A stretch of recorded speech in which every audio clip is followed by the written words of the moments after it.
If you look closely, there's a DeLorean time machine underneath all this junk. I mean, it's been winter, right? And you know, things pile up. Look at the dust. Okay, so my goal is to first of all take my unalived plants and get them put in the trash, prepare the pots for the the spring, and get them out of the way. They don't need to be sitting in front of the DeLorean. In fact, my goal is actually to get most of the junk out of the way so that I can put some storage things in the storage room off to the side. Hence the name. All right. Hey, you know, while I'm doing this, I should tell you how I even got the DeLorean.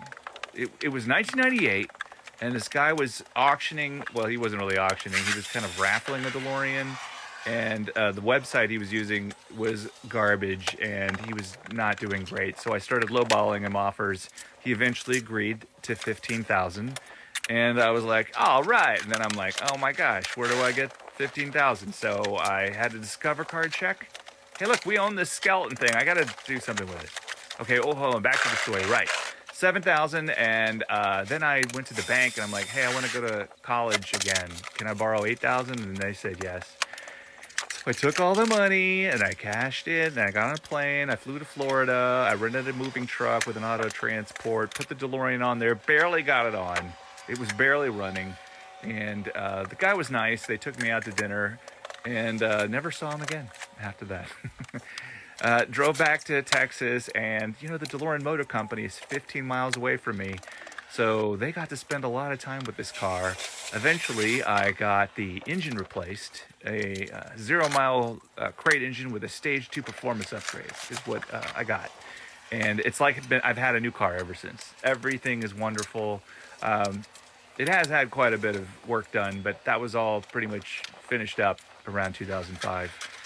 So, oh, look at this. It's a toolbox.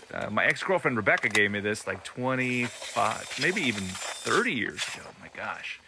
Anyway, it's junk. I need to get it out of here, so I have to go through all the drawers and find all the stuff that's inside of them that's worth keeping. So here I am between the garbage bag and keep things off to the left. I call this one the electrical drawer. Got all my electrical stuff in it. This is sort of the random drawer. It had some tools and things that I might need. And this is my pipe fixing drawer.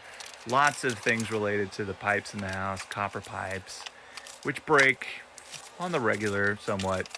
Oh, and I found like a part of a DeLorean. The strap has this little shroud that goes around it, you know, on the door. And so you're going to see me hold it up to the camera momentarily when I realize what it is. There it is right there. And there's the other piece. I probably took it off the car 7 years ago. Oops. All right, anyway, I'll put that on the car later. We'll do a video. Oh, it's getting late, but we're getting close to the end. And look at that. Now we're going to finally clean the DeLorean before I put the car cover on it. I've got two things. I've got Windex and I've got stainless steel cleaner. And this is like the stainless steel cleaner you use on your barbecue pit. Yep, it doesn't really need to be fancy. I've even used Comet, but this thing works awesome, and I use it on the regular here. All right, so we got it all looking nice, and we've got a lot of the pollen off. It's been very polleny here in the spring. Is that a word? I don't know. I'm going to bust out my car cover, and it was also covered with pollen, so I shook it real good. And it's on its last legs. The sun has not been kind to this car cover, so we're going to get a new one soon. So what do you think? There was my story. That's how I got the DeLorean. It's been 25 years. And yeah,